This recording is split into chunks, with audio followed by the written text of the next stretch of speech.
Good evening students.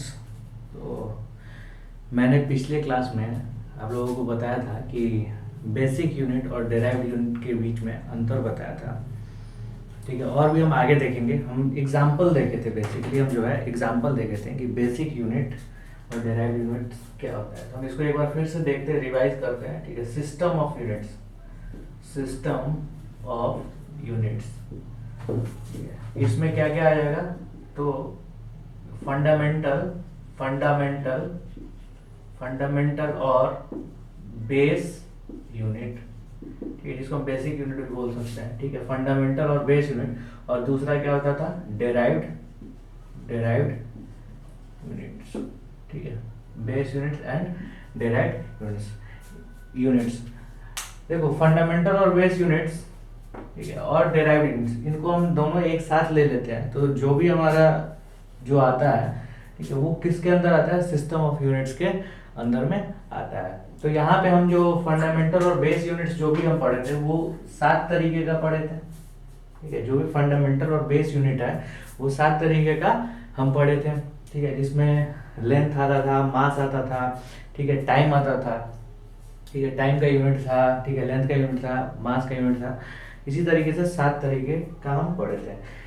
धीरे धीरे जैसे जैसे क्लास आगे बढ़ेगा, ठीक है, तो जैसे मान लो कि अमाउंट ऑफ सब्सटेंस जो कि मोल होता है, तो उसके बारे में इस चैप्टर में थोड़ा बहुत पढ़ना है।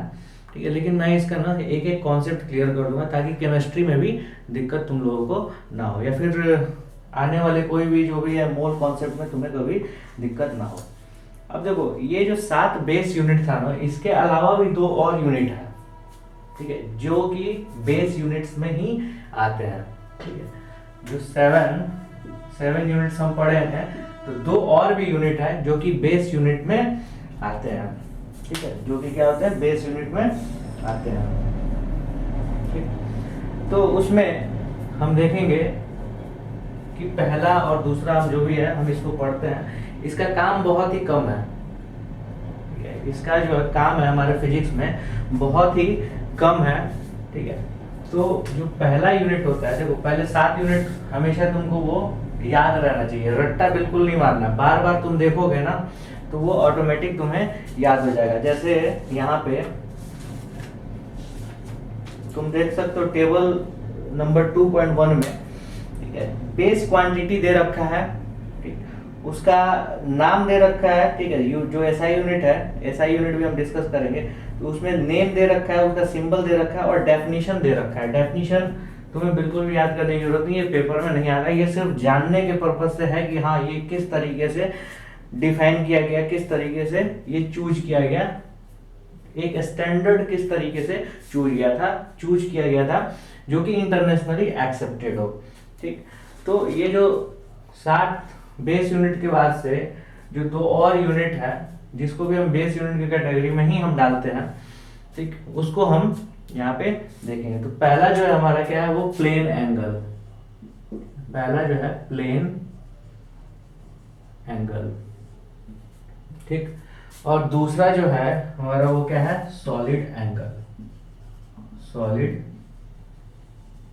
एंगल। ठीक है, प्लेन एंगल और सॉलिड एंगल। क्लियर? देखो, ये जो है हमारा फिजिकल क्वांटिटी है। ठीक है, प्लेन एंगल और जो सॉलिड एंगल है, ये जो है हमारा क्या है? फिजिकल क्वांटिटी है, और इसका यूनिट होगा। ठीक है, जैसे हम लेंथ हमारा फिजिकल क्वांटिटी था, तो उसका यूनिट होता था ना, यूनिट क्या होता था? मीटर होता था, और उसका सिंबल होता था। उसी तरीके से प्लेन एंगल का जो यूनिट होता है वो होता है रेडियन, रेडियन, और जो सिंबल होता है उसको हम रेड से डिनोट करते हैं। ठीक है, इसका यूनिट क्या होता है? रेडियन होता है। जो सिंबल होता है उसको हम रेड से डिनोट करते हैं। ठीक है, उसी तरीके से सॉलिड एंगल का क्या होता है? स्टे रेडियन होता है, स्टे रेडियन होता है। ठीक, और इसको हम SR डॉट से डिनोट करते हैं। ठीक है, ये इसका क्या हो जाएगा? यूनिट हो जाएगा। तो प्लेन एंगल का यूनिट क्या हो जाएगा? रेडियन हो जाएगा, और सॉलिड एंगल का क्या हो जाएगा? स्टे रेडियन हो जाएगा। अब ये दोनों जो है प्लेन एंगल और सॉलिड एंगल होता क्या है? ठीक है, प्लेन एंगल और सॉलिड एंगल होता क्या है? तो इसको जानने के लिए हम पहले थोड़ा सा मैथमेटिक्स में आते हैं। जैसे मान लो कि कोई भी सर्कल होता है, ठीक। अब ये जो है इसका एक सेंटर होगा, और यहाँ पे अगर हम देखेंगे ये, तो एंगल ये क्या हो जाएगा, थीटा हो जाएगा, और ये क्या है, रेडियस है। तो ये जो आर्क है, ठीक है, आर्क आर्क का हम लेंथ दे देते हैं ए, सॉरी इसका नेमिंग दे देते हैं ए बी दे देते हैं। तो हम ऐसा लिखते हैं ना, तुम ऐसा पढ़े होगे, ए बी इक्वल टू, ठीक है यहाँ पे देखें, A B equal to R theta, ये तुम जानते होगे, ठीक है। यानी कि ये कब वैलिड है, तो ये वैलिड है जब हमारे जो थीटा जो है ना वो बहुत ही ज्यादा स्मॉल हो, ठीक है, फॉर स्मॉल थीटा है। ये कब वैलिड है, तो फॉर स्मॉल थीटा, ठीक। अब देखो, आज तुम लोग जो भी इसको पढ़ रहे हो, ठीक है, ये जो क्लास जो भी है, अगर ये चीज कहाँ से आया, किस तरीके से लाया गया, अगर ये तुम्हें जानना हो ना, तो आज तुम ये लेक्चर देख के ना मैसेज करोगे, ठीक है, इंस्टीट्यूट का जो व्हाट्सएप है, ठीक है, उस पर तुम मैसेज करोगे कि सर ये चीज हमें जानना है, और मैं अगले क्लास में इसको बता भी दूंगा। थोड़ा सा ज्योमेट्री है, ठीक है, फॉर स्मॉल थीटा, ठीक है, थोड़ा सा हल्का सा इसमें ज्योमेट्री का यूज किया गया है, ठीक है, और ये फिर ये आ जाता है, ठीक है, A B equal to R theta, समझे।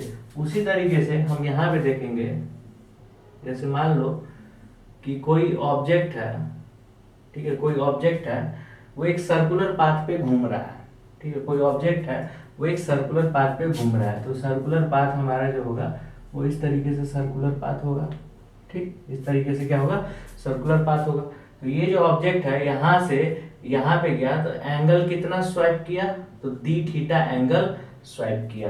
कितना एंगल स्वाइप किया, तो डी थीटा एंगल स्वाइप कर रहा है। क्लियर हो गया, डी थीटा एंगल स्वाइप कर रहा है। डिस्टेंस कितना ये ट्रेवल किया यहाँ से यहाँ तक, तो ये डिस्टेंस ट्रेवल किया, हम मान लेते हैं ds, ठीक, ds डिस्टेंस ये ट्रेवल किया है। और ये क्या है हमारा, ये जो है इस जो जो सर्कुलर पाथ है उसका क्या है, ये रेडियस है।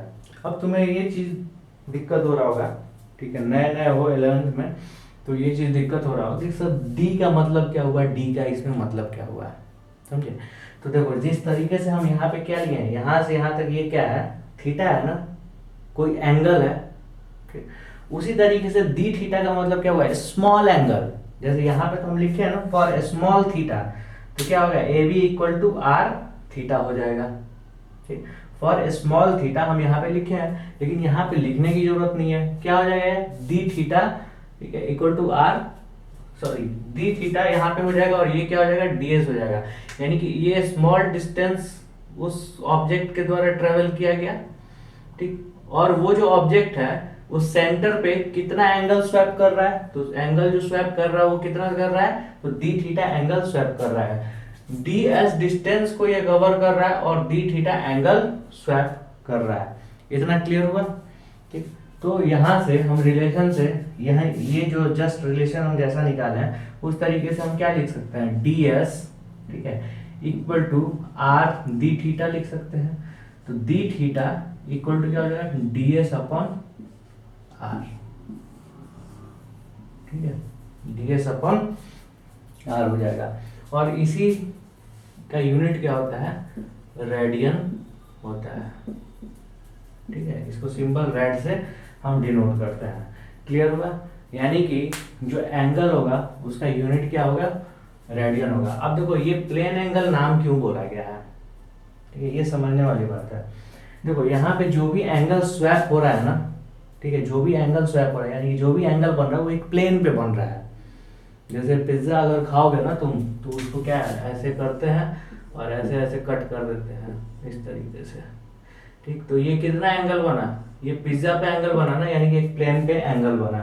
सेम उसी तरीके से ये क्या हो रहा है, ये जो यहाँ पे एंगल है वो क्या है, प्लेन पे बन रहा है, तो इसी वजह से इसको हम क्या कहेंगे, प्लेन एंगल कहेंगे। इसका यूनिट क्या होता है, रेडियन होता है, ठीक। तो यहाँ पे D theta equal to D S upon R, ठीक है। ये रिलेशन कहाँ से आया, ये चीज हम समझ चुके हैं यहाँ पे, ठीक है। अगले क्लास में, ठीक है, अगले क्लास में मैं ये बता दूंगा आगे कि ये आया कहाँ से, लेकिन तुम लोग जरूर एक बार पूछोगे तभी बताऊंगा। ठीक, तो D theta equal to D S upon R. अब देखो हम आगे पढ़ेंगे सॉलिड एंगल के बारे में कि सॉलिड एंगल होता क्या है। ठीक, सॉलिड एंगल क्या होता है।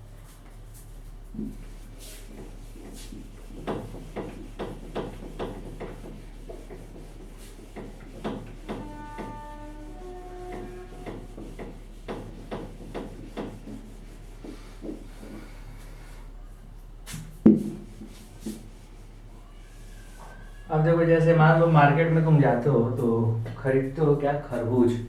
तो खरबूज खरीदते हो तो जैसे ठेले वेले पे अगर तुम खरीद रहे हो तो वो लोग बड़ा कॉन्फिडेंस के साथ क्या करते हैं ना, कट करते हैं तरबूज को और कट करके निकाल के तुमको दिखाते हैं कि ये जो है तरबूज हमारा एकदम अंदर से लाल लाल है। और लाल लाल लेते हो इसका मतलब कि तुम समझते हो कि मीठा है, पका हुआ है, बहुत अच्छा रहेगा। तो वो जिस तरीके का कट करते हैं, ऐसा नहीं है कि तरबूज तुम खरीदने गए और आधा आधा कट किए और तुमको दिखा दिए, ऐसा कभी वो नहीं करते। वो क्या करते हैं ना कि उस तरबूज से, ठीक है, जैसे ये मान लो ये हमारा तरबूज है, उस तरबूज से इस तरीके से चाकू उसमें लगाएंगे ना, इस तरीके से कट करेंगे और कट करके क्या करते हैं, निकाल देते हैं। ठीक, कट करके क्या करते हैं, निकाल देते हैं, समझे। तो हम यहाँ पे देखेंगे जो कट किया हुआ रहता है, ठीक है, ये देखो ये इस तरीके से कट किया हुआ रहता है ऐसे, यानी कि ये जो है ना ये पॉइंट वो उधर पीछे की तरफ है, ठीक है, और ये क्या है, ऊपर की तरफ है। ठीक, समझे, ये जो पॉइंट है वो क्या है, पीछे की तरफ है और ये ऊपर की तरफ है। अब हम इसी का ना हम 3D व्यू तुमको दिखाते हैं। ठीक है, इसी का हम 3D व्यू तुम्हें दिखाते हैं।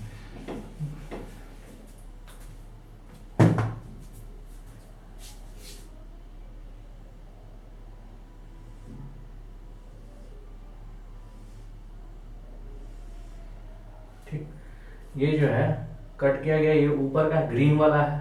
ठीक है, ये जो है ये ग्रीन ग्रीन है सारा, ये क्या है, ग्रीन ग्रीन इस टाइप से है। ठीक, अब देखो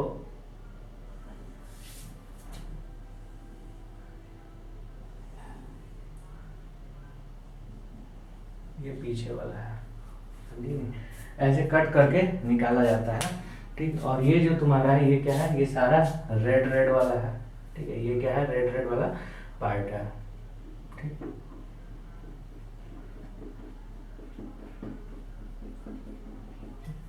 अब देखो ये जो एरिया है, अब तुम पहले ये चीज ध्यान देना कि इस पॉइंट से ये जो डिस्टेंस है, ये डिस्टेंस है और ये डिस्टेंस है, ये डिस्टेंस क्या है, वो सारा का सारा क्या होगा, सेम होगा। क्योंकि हम ये अगर हम देखेंगे ना तो ये तरबूज का क्या हो जाएगा, तरबूज एकदम स्फेरिकल शेप का है। तरबूज जो है वो कैसा है, एकदम स्फेरिकल शेप का है। और यहाँ से हम कट करके निकाले तो ये जो पॉइंट है ना, ये इसके सेंटर पे रहेगा। ठीक है, ये क्या होगा, इसके सेंटर पे रहेगा। लेकिन तरबूज काटते समय एग्जैक्टली वैसा नहीं निकलता है। ठीक है, तो ये क्या होगा, यहाँ पे सेंटर होगा। अब जैसे फुटबॉल देखे हो ना, फुटबॉल के ऊपर भी ऐसे ऐसे ऐसे इस तरीके से बना हुआ रहता है ना, हेक्सागोन टाइप का बना हुआ रहता है, किसी किसी पे स्क्वायर टाइप का बना हुआ रहता है। तो स्क्वायर टाइप का जो बना हुआ रहता है ना, उसको हम एक उसमें से ऐसे निकालेंगे तो वो क्या होगा, अंदर का, ठीक है, इसके सेंटर तक जाएगा। ठीक, अब देखो यहाँ पे हम देखेंगे कि एक ऐसे इस तरीके से हम लेते हैं। ठीक, और ये जो है लेंथ सेंटर से आउटर सरफेस तक का, सेंटर से आउटर सरफेस तक का, सेंटर से आउटर सरफेस तक का, सेंटर से आउटर सरफेस तक का, सारा जो लेंथ होगा वो क्या होगा, आर के बराबर होगा। यानी कि स्क्वायर का जो रेडियस होगा ना उसके बराबर होगा। क्लियर। अब देखो ये जो है, ये हमारा एरिया जो है वो क्या हो जाएगा, डी एस, स्मॉल एरिया। ठीक है, देखो एरिया तो पूरा भी हो जाएगा लेकिन डीएस का मतलब क्या हुआ, स्मॉल एरिया। यानी कि ये जो है पोर्शन जो है वो तो छोटा होना चाहिए, ये एरिया जो होता है वो कैसा होना चाहिए, छोटा होना चाहिए। ठीक, और इसको हम डिनोट करेंगे, ठीक है, इस सिंबल से डी। ठीक है, डी ओम से हम इसको डिनोट करेंगे। ठीक है, डी ओम से हम इसको डिनोट करेंगे। ठीक, तो यहाँ पे क्या होगा, डी ओम। ठीक है, डी ओम, ठीक है, ये जो सिंबल है, ठीक है, इससे हम डिनोट कर रहे हैं। ठीक है, बेसिकली ये जो है इसको ओम, जैसे वो रेजिस्टेंस का जो यूनिट होता है ना, तो उस ऐसे ही हमारा लिखा हुआ रहता है, ठीक है। तो इसको हम बेसिकली अभी नाम दे रहे हैं ओम, ठीक है। नाम मुझे याद आएगा तो मैं बता दूंगा कि ये कौन सा सिंबल है, ठीक। तो इक्वल टू, ठीक है, इक्वल टू हमारा, सॉरी ये डी ए हो जाएगा, स्मॉल एरिया है ना, तो D A upon R square, ठीक है, D A upon R square, ठीक है। अब ये रिलेशन कहाँ से आया, ठीक है, ये जो रिलेशन है ये कहाँ से आया, तो इसको निकालने के लिए जैसे मान लो कि यहाँ पे, तो हम यहाँ पे बताया ना तुम्हें कि वो जो एक सर्कल ड्रॉ किए थे उसका आर्क लिए थे, वहां से आया, ठीक है। तो ये कहाँ से आया, तो इसको निकालने के लिए तुम घर पे तुम खुद से ट्राई करोगे। तो यहाँ पे देखोगे D A equal to R square D ओम, ठीक। तो इसमें देखोगे ना, इससे अगर तुम कंपेयर करोगे इस वाले से, तो ये क्या है, ds इंटू डी एस, तो ds इंटू डी एस क्या हो जाएगा, एरिया का एरिया हो जाएगा, ठीक है। ds हमारा लेंथ है। उसी तरीके से अगर हम इसमें मान लो ऐसे बढ़ा दें, इस तरीके से बढ़ा दें, ठीक, तो ये क्या हमारा ds है और ये भी क्या है ds है, तो ये लेंथ हो जाएगा। और फिर हम यहाँ पे क्या करते हैं कि ये डेल्टा थीटा, ठीक है, डेल्टा थीटा डी, वही डेल्टा थीटा का मतलब डी थीटा, ठीक है, इंटू डी थीटा अगर हम कर दे, तो ये हमारा जो पूरा है वो कितना आ जा रहा है, डी, ठीक है, ओम के बराबर आ जा रहा है। तो उससे ये चीज हमारा निकाला गया, ठीक है। वैसे ही क्या होगा, अगर इसको हम मल्टीप्लाई किए ds से, तो इधर वाला भी सेम हमें मल्टीप्लाई करना पड़ेगा ना। देखो जैसे ds इंटू डी एस किए, तो ये क्या होगा, are D theta into are D theta करेंगे, तो यहाँ पे क्या हो जाएगा आर स्क्वायर और D theta into D theta. तो इसको हम क्या कह रहे हैं, डी ओमेगा कह रहे हैं, सॉरी डी ओम कह रहे हैं इसको, आर स्क्वायर, और इसको क्या कह रहे हैं, डी ए कह रहे हैं। तो ये हमारा आ गया, ठीक। अब देखो इसका जो यूनिट होता है, ठीक है, वो होता है स्टेरेडियन, ठीक है। इसका यूनिट क्या होता है, वो होता है स्टेरेडियन। और इसको हम क्या कहते हैं, सॉलिड एंगल कहते हैं। जैसे इसको हम प्लेन एंगल कह रहे हैं ना, तो इसको हम क्या कहते हैं, सॉलिड एंगल कहते हैं। ये देखो ये 3D में व्यू होता है, ये जो व्यू होता है वो किस में होता है, 3D में होता है। और ये जो व्यू होता है वो किस में होता है, 2D में होता है, ठीक है? और इसका जो है, इसको इसके यूनिट, इसको इसका जो सिंबल है, यूनिट का सिंबल, उस वो क्या है, ऐसा डॉट, स्टेरेडियन। क्लियर हुआ, स्टेरेडियन। अब देखो ये जो दोनों बेस यूनिट है ना, इसका कोई भी डायमेंशन नहीं होता है, ठीक है। याद रखना इस चीज को, अभी याद रख लो, ठीक है। जब आगे हम डायमेंशन के बारे में पढ़ेंगे ना, तो उस वक्त भी हम इसको डिस्कस करेंगे कि क्यों इसका डायमेंशन नहीं होता है, ठीक है। तो both unit has no dimension, no dimension, both unit has no dimension, यानी कि ये जो है डायमेंशनलेस क्वांटिटी होता है। हम इसको ऐसे भी कह सकते हैं, बोथ आर डायमेंशनलेस क्वांटिटी, ठीक है, बोथ आर डायमेंशनलेस क्वांटिटी, ठीक। अब देखो कितना टाइम है, 1 मिनट, ठीक है। हाँ, तो अब यहाँ पे जैसे हम पहले बताए थे कि बहुत सारा सिस्टम जो है, ठीक है,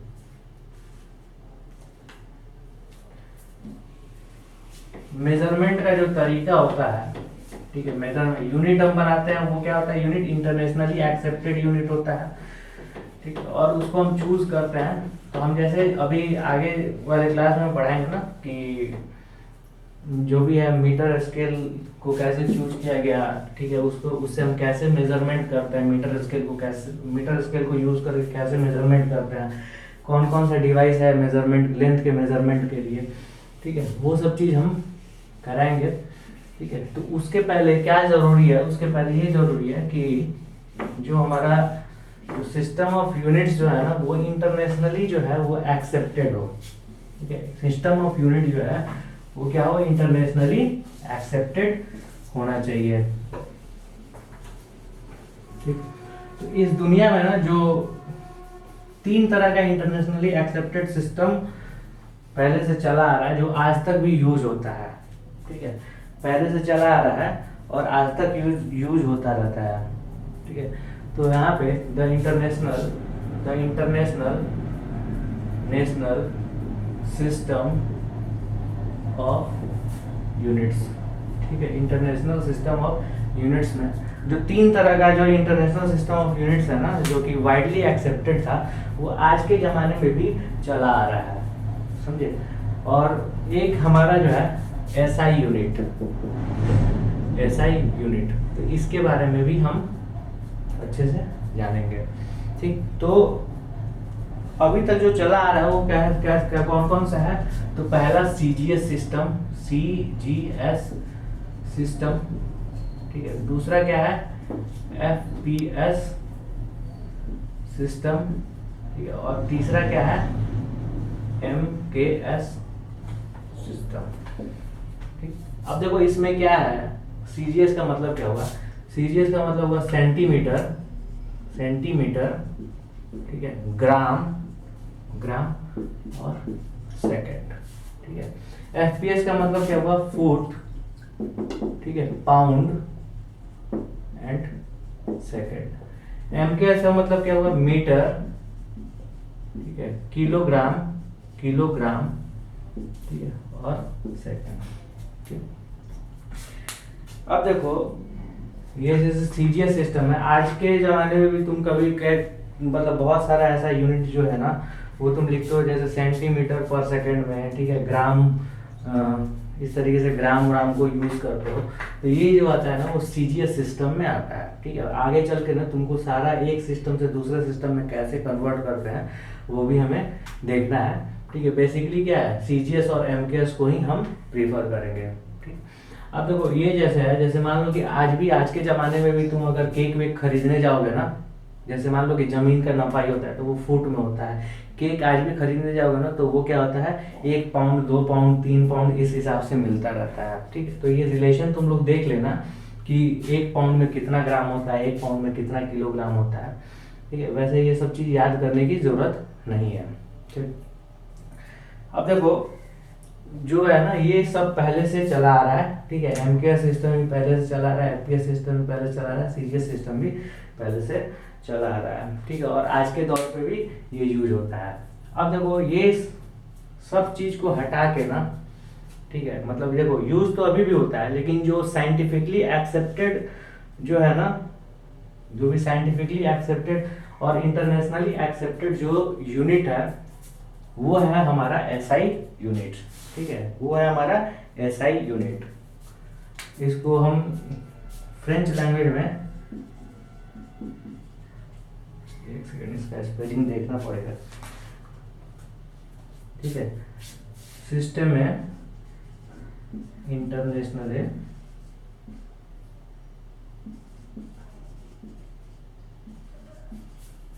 दी यूनिट्स। ठीक है, ये क्या है, ये फ्रेंच इसका नाम है। इसका मतलब क्या हुआ ना, international, international, international system of units. और इसी को हम क्या कहते हैं, एसआई यूनिट कहते हैं। ठीक है, इसी को हम क्या कहते हैं, एसआई यूनिट कहते हैं। अब ये जो यूनिट है ना, ये डेसिमल सिस्टम यूज करता है। ठीक है, it uses decimal, decimal system. और डेसिमल सिस्टम यूज करने से ना क्या होता है ना, हमारा जो है एक यूनिट से दूसरे यूनिट में चेंज करना बहुत ही आसान हो जाता है। ठीक है, एक यूनिट से दूसरे यूनिट में चेंज करना बहुत ही आसान हो जाता है। ठीक है, तो कन्वर्जन, कन्वर्जन आर इजियर। ठीक है, कन्वर्जन आर इजियर। ठीक है, सिंपल और कन्वीनियंट होता है, सिंपल और कन्वीनियंट भी होता है। ठीक, अब देखो एसआई यूनिट में ना हम इसी को बेसिकली जो है ना, एमकेएस सिस्टम को ही हम फॉलो करते हैं। ठीक, और हम बताए थे पिछली बार कि एसआई यूनिट में, ठीक है, 7 बेस यूनिट जो थे और उसके बारे में बताए थे। ठीक है, तो वो क्या था, हमारा लेंथ था, तो लेंथ का क्या होता था, मीटर होता था। ठीक है, मास था, तो मास का क्या होता था, किलोग्राम होता था। उसी तरीके से टाइम था, तो टाइम का क्या होता था, सेकंड होता था। तो एसआई यूनिट में, ठीक है, एसआई यूनिट में हमें क्या है, इसी को फॉलो करना है, एमकेएस सिस्टम को ही हमें फॉलो करना है। बेसिकली हम एसआई यूनिट और एमकेएस जो है दोनों को हम सेम कहते हैं। ये क्यों एक्सेप्ट किया गया, ठीक है, ये इसलिए एक्सेप्ट किया गया क्योंकि ये जो है ना, ये सिस्टम जो है वो डेसिमल सिस्टम को यूज करता है। ठीक, डेसिमल सिस्टम को यूज करता है। डेसिमल सिस्टम को यूज करने का मतलब क्या हुआ, जैसे मान लो कि एक 1 kg इक्वल टू 1000 ग्राम होता है, तो 1 ग्राम इक्वल टू क्या होगा, 0.001 kg। तो देखो इसमें डेसिमल सिस्टम आ गया ना, ठीक है। तो डेसिमल सिस्टम को और भी ऐसा चीज है जो तुमको और भी चीज बताया जाएगा, ठीक है, ताकि तुम्हें पता चलेगा कि हाँ डेसिमल सिस्टम क्या होता है, ठीक है। बाइनरी, ऑक्टल, हेक्साडेसिमल, ये सारा सिस्टम है, तो वो भी चीज़ तुम्हें बताया जाएगा, ठीक। तो ये सब चीज़ है ना, इसका नाम जो है ये सब याद करने की बिल्कुल भी ज़रूरत नहीं है, धीरे धीरे सब कुछ हम आगे पढ़ते जाएंगे, ठीक है। अभी के लिए थैंक यू, और आगे वाले क्लास में इसके आगे हम पढ़ेंगे, ठीक है।